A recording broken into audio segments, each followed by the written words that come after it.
وای په زړه ته زما ښایسته عکس واخله، اوس یې دا دی زه اخلم ته یې راته وایې څنګه عکس دی. دا ورته وګورئ، هی ته وګورئ. دې ماشومان سره مې په لارې ډېر مجلسونه وکړله، ویل یې د تعلیم شوق لرو خو نه یې پراوی.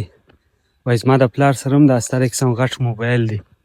نو ما ویل چې پلار دې موبایل باندې پوهېږي خو سبق دې هم په در ویلی. وایي زموږ پښتانه هم بس الله دې هدایت ورته وکړي.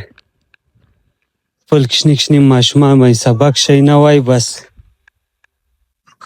دغه مزدوریان او کارونه په کوي. دا اکسم سخت پر هغه باندې موږ ته شاته یو. د اکا وطاق ته چې ولاړم نو سیند ډېر زیات خوندور او د سکون نه ډک و، خو اکا په وطاق کې نه و. همدې ساعت باندې امین رالی، خو امین بیا د کیمرې نه شرمیږي، وایي چې زه سم نه کې راځمه. ما ورته وویلې چې الله دې د بده نظره وساته، ښه ځواني دې ده، خدای پر ما باندې یقین نه لري. د اکا ایوانان ولاړو، منظر ډېر ښایسته او خوندور و. زه چې کله هم وخت پیدا کړم نو د اکا وطاق خواته راځمه، ځکه چې دلته ډېر زیات سکون وي. نجیب خان دا دی ماشاءالله، ژیره ښه خوند در سره کوي. نجیبه ګټه یې څنګه یې نجیبه؟ دا بلغانستان هم چیشته؟ روزي محمد دی، نجیب دی، زایر دی، زاودین ناست دی وروره د ویو څخه خوندونه اخلي.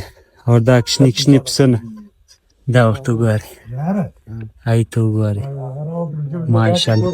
زما اکا چې دی هغه ولاړی هغه ته اجتماع وه، تبلیغي اجتماع هلته تللی دی چې هغه وایي بیا به نو نور خوند کړی دی. مزلې ساتکۍ ناسته کوم، بس بیا ځم.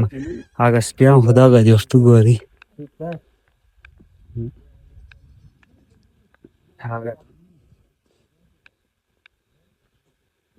ما ته هېڅ هم نه وایي.